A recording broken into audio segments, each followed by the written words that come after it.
साथियों, स्वागत है आप सभी का एक बार फिर से मेरे चैनल पर। तो जैसा कि आपके आईसीएमआर जेआरएफ यानी कि डीएचआर ब्रेड का जो है वो आपका एडमिट कार्ड जो है वो आपका रिलीज़ कर दिया गया है, जो कि मैंने आपको वीडियो के माध्यम से आपको अवगत करा दिया था। आशा है कि आपने उस पर्टिकुलर वीडियो को अच्छे से देख लिया होगा और अपने लेवल पे भी जो भी एडमिट कार्ड में इंपॉर्टेंट इंस्ट्रक्शंस बोले गए थे, उसको आपने अच्छे से रीड आउट कर लिया होगा और उसी के अनुसार आप अपनी एग्ज़ामिनेशन में हॉल में जाने के लिए प्रिपेयर अपने आप को करेंगे। अब यहाँ पर जो पर्टिकुलर इंपॉर्टेंट पॉइंट्स है जो मुझे आपके साथ साझा करना है कि आपका परसों यानी कि 10 तारीख को आपका एग्जाम शेड्यूल है और बहुत सारे बच्चों के क्वेश्चंस मेरे पास आ रहे हैं, जो कि मैंने टेलीग्राम चैनल पे भी देखा, कमेंट सेक्शन में भी मुझे देखने को मिल रहा है कि कुछ 2-4 कॉमन क्वेश्चन है जो बच्चों के ज़हन में आ रहे हैं। तो मैं उस पर्टिकुलर क्वेश्चन का आंसर करना चाहूँगा और अपार्ट फ्रॉम दैट क्या आपको स्ट्रैटेजी फॉलो करनी चाहिए एग्जामिनेशन दिन के दिन और क्या चीज़ें आपको करनी चाहिए और क्या चीज़ें आपको नहीं करनी चाहिए। तो उस पर्टिकुलर बात पे हम यहाँ पे चर्चा करने वाले हैं, या यूँ कह लीजिए कि लास्ट मिनट क्या आपको इंपॉर्टेंट पॉइंट्स का ध्यान रखना है और सबसे इंपॉर्टेंट चीज़ है कि क्या करना है और क्या नहीं करना है, ठीक है?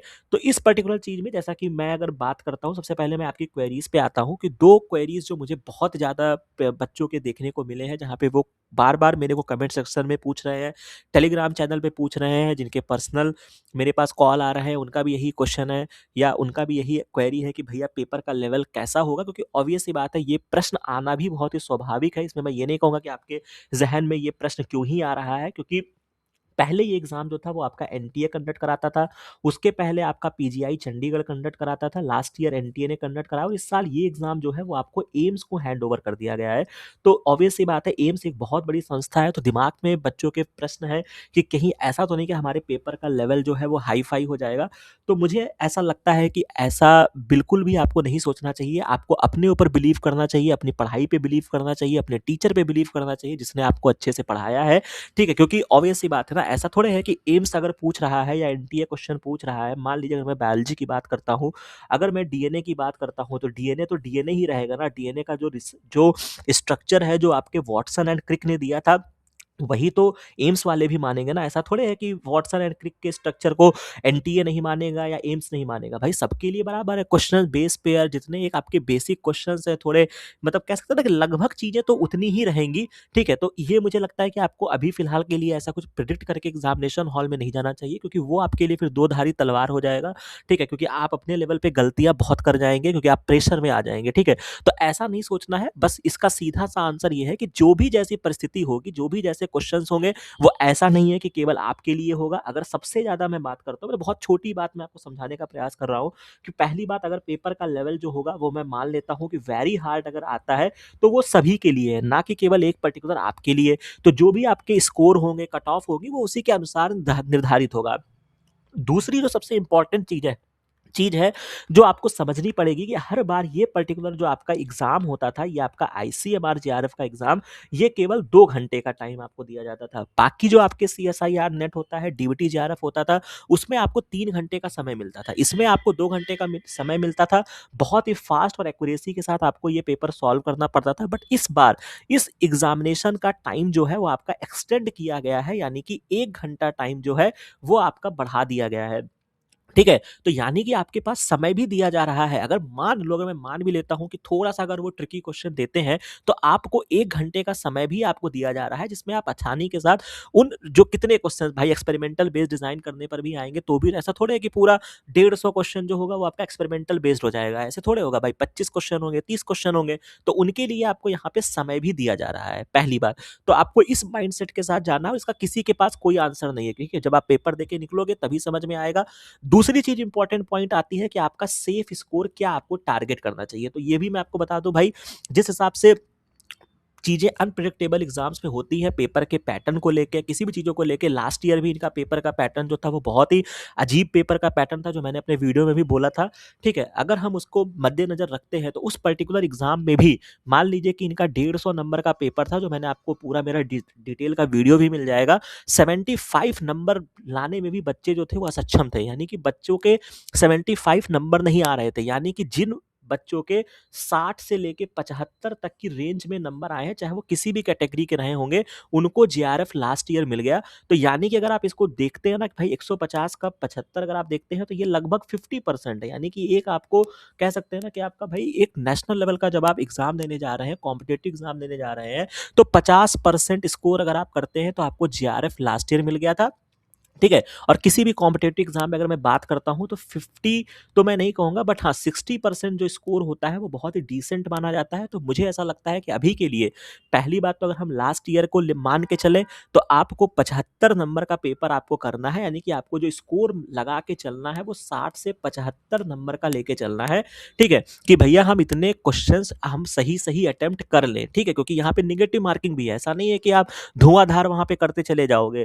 ठीक है? तो इस बात का आपको विशेष ध्यान रखना है। बाकी अगर आप चूँकि अगर आपने डिसेंट पढ़ाई किया होगा, तो जब आप क्वेश्चन पेपर आपके सामने खुल के आएगा 10, 15, 20, 25 क्वेश्चन आप सॉल्व करोगे, आपको खुद ही आइडिया लग जाएगा कि नहीं भैया, ये क्वेश्चन का पेपर बहुत ही हाई-फाई आया है।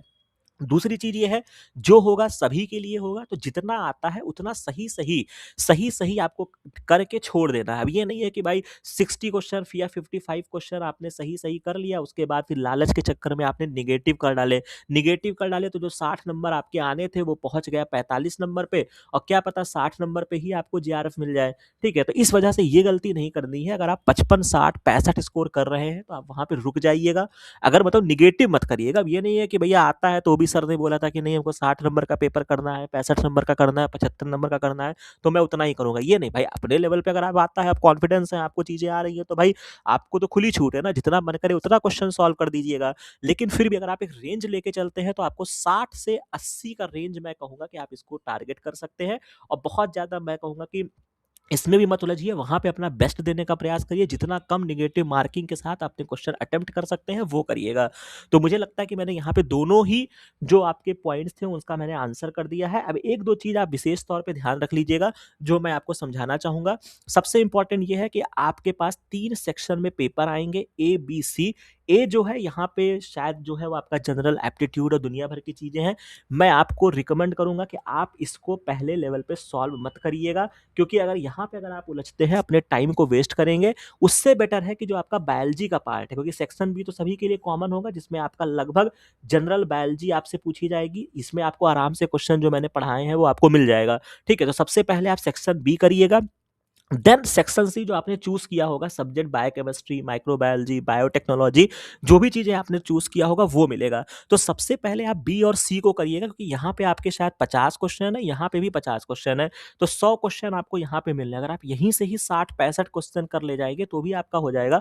और सेक्शन ए में कितना भी वो कठिन बनाते हैं, 5-10 क्वेश्चन हर आदमी सॉल्व कर लेता है, मतलब उसके लिए कोई बहुत विद्या की आवश्यकता नहीं होती है। सेक्शन ए के जो आपको 50 क्वेश्चन दिए जाएँगे, उसमें कुछ आपके रीज़निंग होंगे, कुछ मैथ होंगे, कुछ आपकी बेसिक बायोलॉजी होगी, तो 5-10 क्वेश्चन बन जाते हैं, ठीक है? अगर आप फिर लेकिन फिर भी इम्पोर्टेंट बात मेरा बताने का ये है कि दिमाग में प्रेशर नहीं रखना है कि मुझे सेक्शन ए करना ही करना है, या सेक्शन ए ही है जो आपकी मेरिट डिसाइड करेगी, ऐसा कुछ भी नहीं है। मेरे जितने स्टूडेंट्स लास्ट ईयर क्वालीफाई किए, उसके पहले क्वालीफाई किए, बहुत स्टूडेंट्स को मैं जानता हूँ जिन्होंने अपनी बेसिक जो आपकी स्ट्रेंथ है भाई, अगर आपकी स्ट्रेंथ सेक्शन ए होती, तो भाई आज बायोलॉजी पढ़ ही क्यों रहे होते? तो कहीं न कहीं इस बात में सच्चाई है कि बायोलॉजी पढ़ रहे हैं तो भैया आपको थोड़ी बहुत रीज़निंग, मैथ कम ही आती है। मतलब ये एक्सक्लूसिवली तो नहीं कह सकते, बट हाँ, फिर भी 95% केस में ये बात सत्य है। तो इस सत्य को एक्सेप्ट करिए, लाइफ में एक्सेप्ट करना ज़रूर ज़रूर सीखिए, ठीक है? मतलब फर्जी क्या उस तरीके से मत रहिए कि नहीं भैया अब हम सेक्शन ए भी करेंगे, ठीक है? क्योंकि अगर सेक्शन ए में अगर आप 0 नंबर भी लाते हैं और सेक्शन बी और सी में अगर आपने 90 नंबर ले आया, मान लो इसी में ही आपने सारा स्कोर कर लिया, तो ऐसा थोड़े है कि आपको डिस्क्वालीफाई कर दिया जाएगा कि नहीं भैया सेक्शन ए में आपके 0 नंबर थे, तो नहीं भैया अब आप जो है वो जेआरएफ हम आपको नहीं देंगे। ऐसी कोई गाइडलाइंस नहीं है भाई, हमको क्यूमुलेटिव स्कोर करना है ना, तो हमें क्या करना है भैया, हमें स्मार्ट काम करना है, हमें कोई मतलब नहीं है। दूसरी इंपॉर्टेंट चीज़ ये है कि यहाँ पे ये भी नहीं प्रेशर लेना है कि हाँ भैया, कोई ऐसा तो है नहीं कि भाई ये नीट का एग्ज़ाम है, ठीक है? कि भैया अगर हम ऑल इंडिया रैंक 1 लेकर आएँगे तो हमको एम्स में मिलेगा, और अगर हम कम रैंक लेकर आएँगे, मान लो 500 रैंक पहुँच गए, तो हमें कोई हमारा स्टेट लेवल का कॉलेज मिल जाएगा, ऐसा तो है नहीं भाई। जो जेआरएफ जो भी हमारे 150 बच्चे या 200 बच्चे एग्ज़ाम क्वालीफाई करेंगे, उन सभी के पास इक्वल अपॉर्च्युनिटी है। भाई वो आ जाके एम्स में भी रिसर्च कर सकते हैं, वो सीडीआरआई में भी रिसर्च कर सकते हैं, वो सीसीएमबी में भी रिसर्च कर सकते हैं, डीबीटी के किसी इंस्टीट्यूट में रिसर्च कर सकते हैं। तो जब ऐसी कोई चीज़ है ही नहीं, तो हम क्यों इतना लोड लें? तो उसी हिसाब से आपको लोड नहीं लेना है कि हाँ भैया हमको बहुत करना ही करना है। जितना डिसेंट में आएगा उतना हम अटेम्प्ट करेंगे, और अच्छे से क्वेश्चन पेपर को पढ़ेंगे, सॉल्व करेंगे, बी और सी पे फोकस करेंगे, ठीक है? देन हम सेक्शन ए पर आएँगे, ठीक है?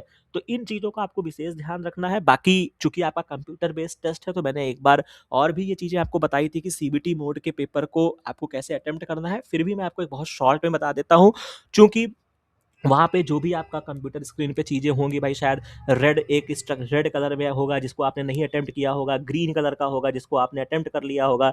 एक आपका मार्क फॉर रिव्यू होता है, एक होता है कि कुछ ऐसे 2 ऑप्शंस होते हैं, अभी मुझे एग्ज़ैक्ट नाम नहीं ध्यान आ रहा है, कि मतलब उसमें ये रहता है ना कि हाँ भैया हमने उसको अटेम्प्ट करके छोड़ दिया है, टिक लगा दिया है कि लौट के आएँगे फिर हम देखेंगे।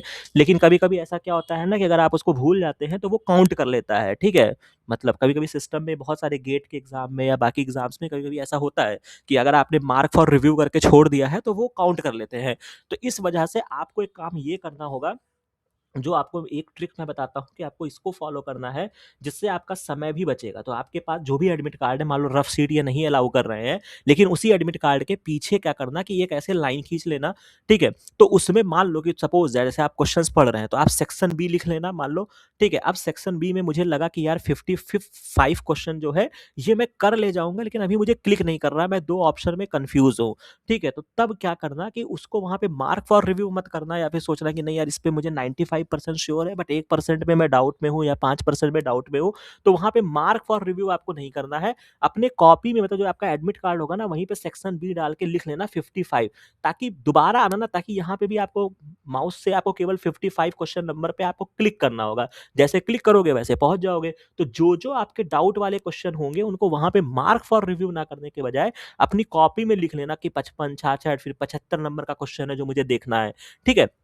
तो चाहे कोई भी सेक्शन का हो, तो आप इस तरीके से करेंगे तो ज़्यादा बेटर रहेगा। तो मुझे लगता है कि ये इंपॉर्टेंट चीज़ है, बाकी टाइम से एग्ज़ामिनेशन सेंटर में पहुँच जाइएगा। एक बहुत इंपॉर्टेंट बात है कि चूँकि एम्स एग्ज़ाम कंडक्ट कर रहे हैं, या जो भी आपके आईसीएमआर के ख़ास तौर से एग्ज़ाम्स होते हैं, जो आईसीएमआर कंडक्ट कराता है, वो अपने रूल्स के बहुत पक्के होते हैं। क्योंकि बहुत सारे बच्चों की ऐसी भी चीज़ें हमें देखने को मिलती है कि सर, एक बार तो ऐसा भी हुआ कि बच्चों का फ़ोन आया कि क्या नाम है, एक स्टूडेंट का मेरे पास फ़ोन आया, आईसीएमआर का ही एग्ज़ाम था, कि 2 बजे के बाद के शायद एग्ज़ाम था, फिर एंट्री नहीं दे रहे थे। तो आप कुछ नहीं कर सकते हैं, ठीक है? तो आपका टाइम लॉस हो जाएगा, ईयर लॉस हो जाएगा।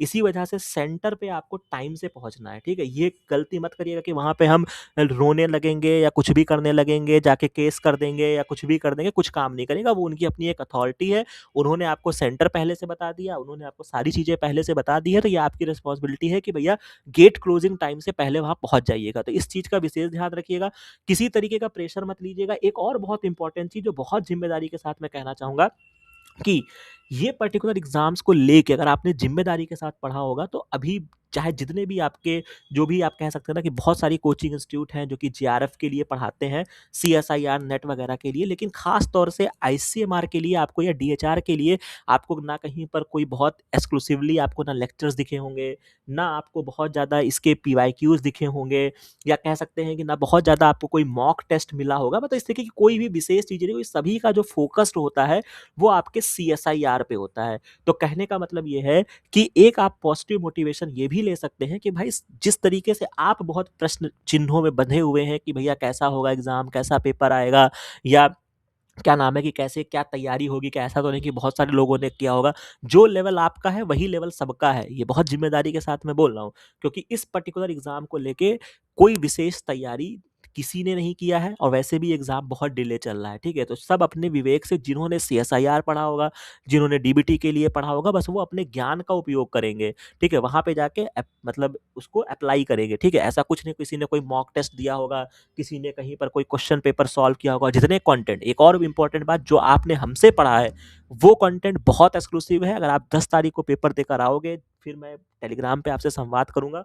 आप डेफ़िनेटली बोलोगे कि लगभग-लगभग बहुत सारे क्वेश्चन्स आपको डिट्टो मेरे पढ़ाए हुए आपको इस पर्टिकुलर एग्ज़ाम में आपको मिलने वाले हैं। अगर आपने जिस-जिस पॉइंट्स को मैंने आपको बोला है कि उन तरीके से आप पढ़ाई कर लीजिए। अगर आपने उस तरीके से विधिवत पढ़ाई किया होगा, तो डेफ़िनेटली जो है वो आपको बहुत क्वेश्चन जो है वो आपको आईसीएमआर जेआरएफ 2025 में आपको देखने को मिलेगा।